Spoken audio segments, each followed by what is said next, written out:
today. You are such a knockout. Dana Delaney's 52, single and not so desperate. Do you get sick of people talking about it like it's some sort of phenomenon? Well, I'm starting to feel a little freakish. Plus, Dana just had it done on national TV. Now she is with Rachael. You're going to turn around when I'm disrobing. That was the hardest part. For your step-by-step guide to mammograms. Yeah. Then, it's a 30-minute instant hit. And you probably already have the star ingredients at home. And then here's the dynamic duo, kids. Delicious.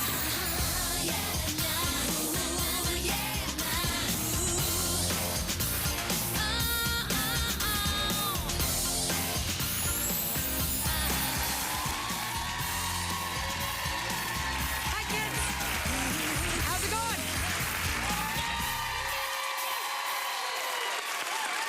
Welcome. Thank you very much. Have a seat. Not that talented. You gotta stop. No. You are in for a real treat. My first guest is one of the most recognizable faces on television. What a face she's got. She's won 2 Emmys for her role on China Beach. And now, of course, she's spicing things up on a little lane called Wisteria. Check her out. I told you it was a good one. Catherine, fantastic news. What's Cooking Fairview is sending out a camera crew tomorrow to do a piece on me and the book. Oh, which I just finished this morning. You read it already? Yes, I couldn't put it down. But I have to tell you, at least a dozen recipes are missing a pretty crucial ingredient. Really? What? My name. Excuse me? Bree, your book is filled with recipes that we developed together. And some of them are flat out mine. Oh, don't be silly. I may have based a few on your recipes, but I always change something. Like what, the font? Please welcome from Desperate Housewives, the very beautiful Dana Delaney.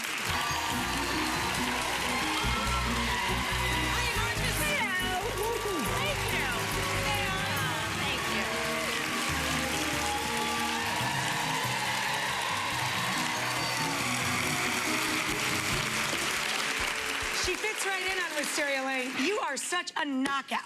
Gorgeous. Such a pretty lady.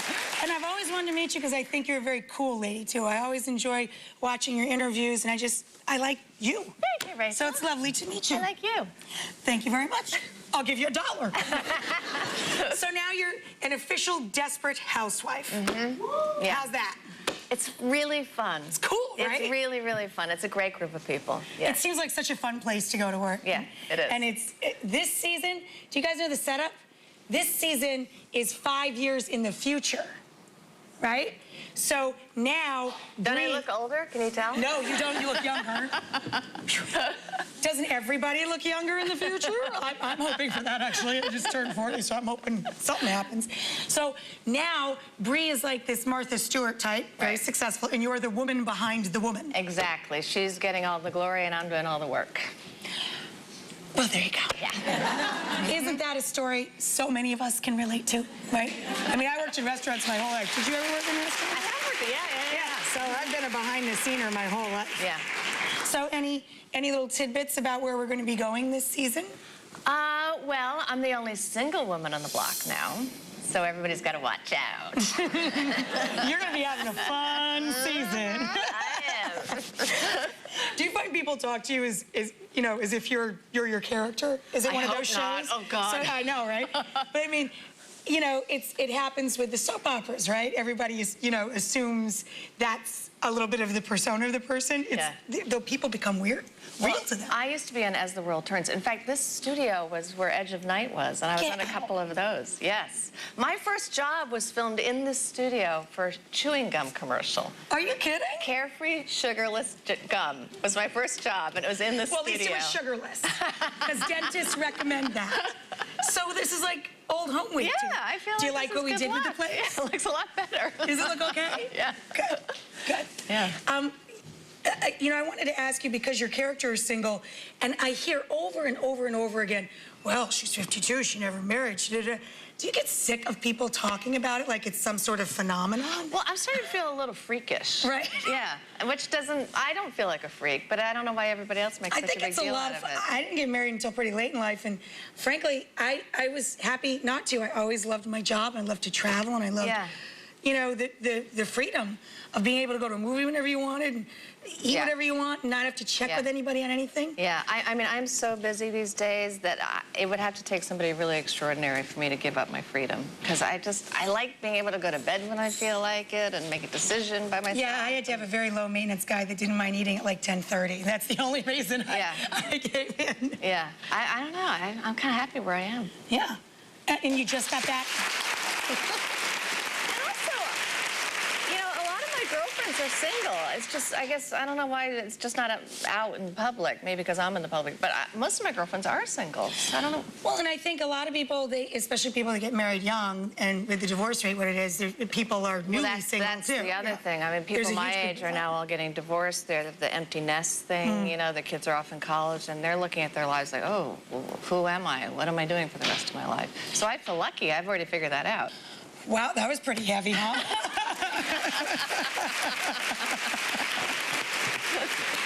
I was going to ask you about the real-life talents of your fellow housewives. I mean, I know Terry bakes. Yes. On the show, you and Bree are very domestic, but Bree in real life hates to cook, I know. She's told me she can't stand it.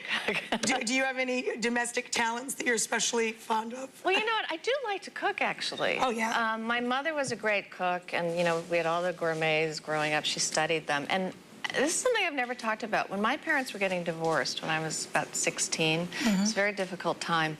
And I used cooking as my refuge. It's so calming, isn't it?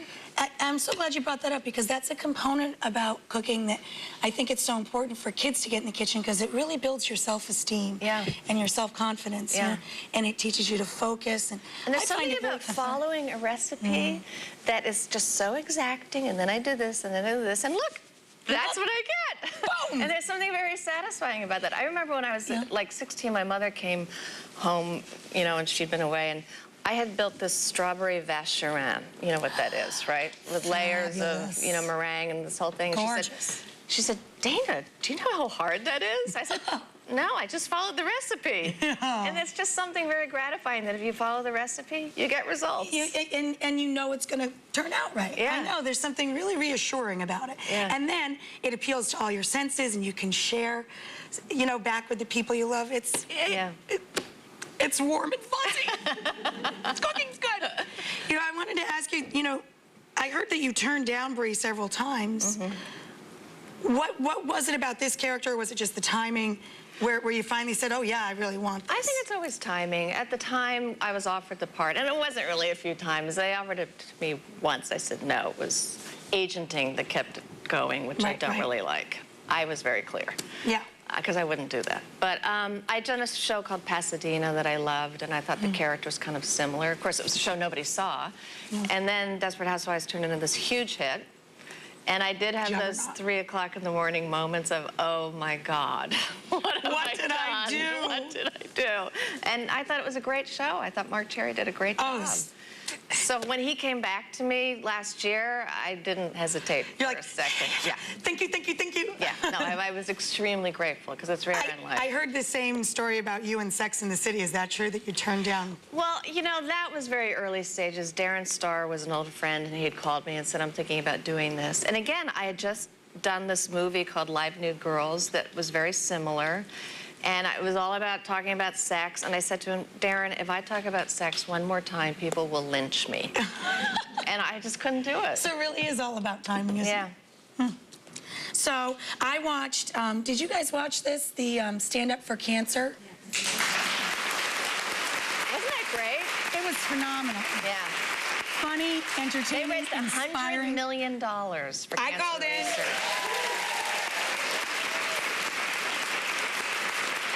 Did you? I really did. I called in. And every time, you know, cancer touches all of our lives, of course, and every time I lose someone in our community, I always make another donation. I think that's a great way to remember them. But if you watched, you know what this one did. She got squished with cameras rolling. She got, why am I putting my... I know, it's like, so protective. Why did you choose to get involved and in such a very public way? Well, Laura Ziskin, who produced it, is a friend of mine, and she's a breast cancer survivor. And two of my best friends are breast cancer survivors. So she said, will you do a mammogram on camera? I went, okay. I mean, you know, I didn't really hesitate. And it turned out to be, if you didn't see it, it turned out to be a little bit of a scary situation. Yes, it was a little dramatic there. Yeah, they found a calcium deposit, and they said that I need to come back in 3 months and get it checked. But everything's fine. Everything's fine, but thank you. But I do go regularly. I've been getting mammograms once a year since I turned 40, and you can also get the sonogram if you have dense breasts, which I have. And, you know, it's just early prevention. That's all it is. And what I loved about watching Stand Up to Cancer was it was so filled with hope, and I had no idea how much progress they've made, especially with breast cancer.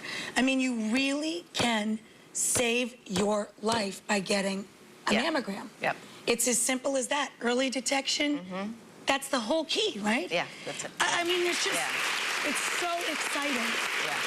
I mean, we're really almost there. It really made you feel that way. And, you know, they're still collecting. You can go online, do the right thing. That's right. And give some money. Yeah. I mean, it's so exciting to be so close to that, No, isn't it's it? very true. They're right on the edge. Yeah.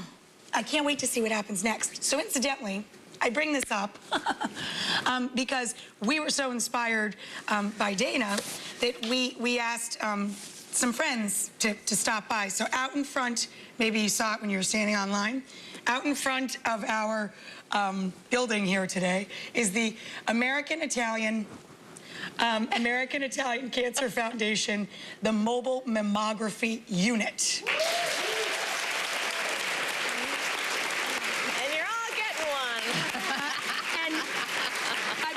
You can see where we might be going with this. How many women are in the audience 40 or over? You have to clap, you just raise your hand. No, I think that's an accomplishment. Over 40! So, here's the deal. I'm gonna get squished if you guys will get squished. You get squished for free. For free. And it takes like 5 minutes, and they mail you your results. And you're done. You're in, you're out. We couldn't make it any easier. It's right outside. Now, I was gonna say I'm gonna bribe you now, but you will get the gifts whether you're gonna go or not. But I'll be down there and I'll see ya, and I'll be looking for you. I was looking at the hands up. I even think we got one guy that raised his hand over there. So, Dana, because she's so nice, she brought one for the whole class, season 4 of Desperate Housewives, so you can get caught up. I know, she's beautiful and she's very kind. And it doesn't stop there, people. I found the snack of the day, by the way, today. This is a Rach find. These are delicious. What are they? They are all natural fruit and nut bars. Yum. They're so good. Ooh, that looks really good. I'll give you a box. I'll give you a box. Yum. So this is the snack of the day, and you guys can enjoy it while I go get squished. Yay! So, snack of the day is from Kind, and they were very kind to send us some.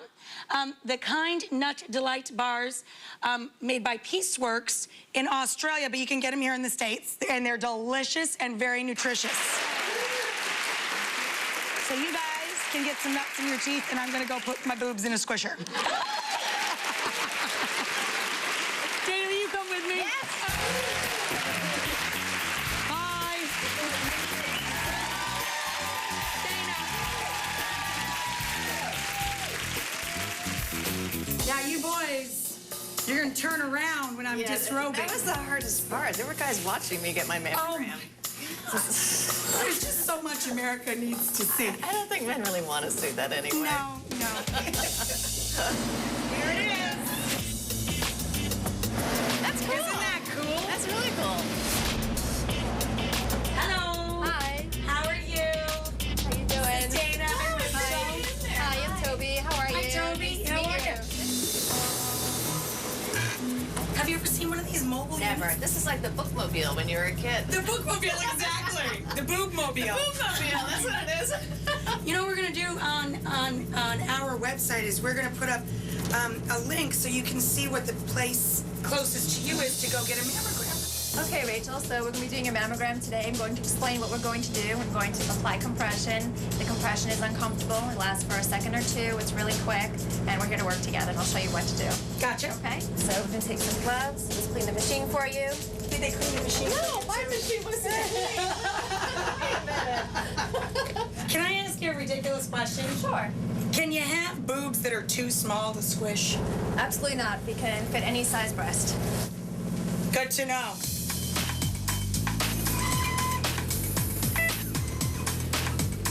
All right, so here we go. We're going to start with the right breast. Just relax your arms down by your sides. Good. And bring your arm down. And look over in my direction, please. Good. You're doing great. Absolutely. Okay, here we go. Don't move and don't breathe. Very good. Okay, we're going to do the next one on the left side. And look over towards me, please. Excellent. Doing great. Just gonna lift up and pull. Wonderful. And here we go. We're gonna do the compression now. Please look over towards me. How you feeling, Rachael? Excellent. Yeah, this is comfy. Yeah. So if you can please take off the right sleeve. We're gonna do the angle views. Cross over here. Turn your body this way. And we're going to position now. Look up towards this side, to your right side. And don't move and don't breathe. Excellent. Okay, you can take off the left sleeve, please. Excellent. Very good. You're going to raise your chin up to your left side, please. Don't move and don't breathe. All done. Yay. Okay. Thank you for keeping me company today. You're welcome. That's a girlfriend. That's a girlfriend. You out. Coming up, Rach to the Rescue is heading to the Midwest. The last time that I baked a cake, it was such a disaster that I just gave up. But will our master of cakes be able to whip this anti-baker into shape? You know how to turn this on?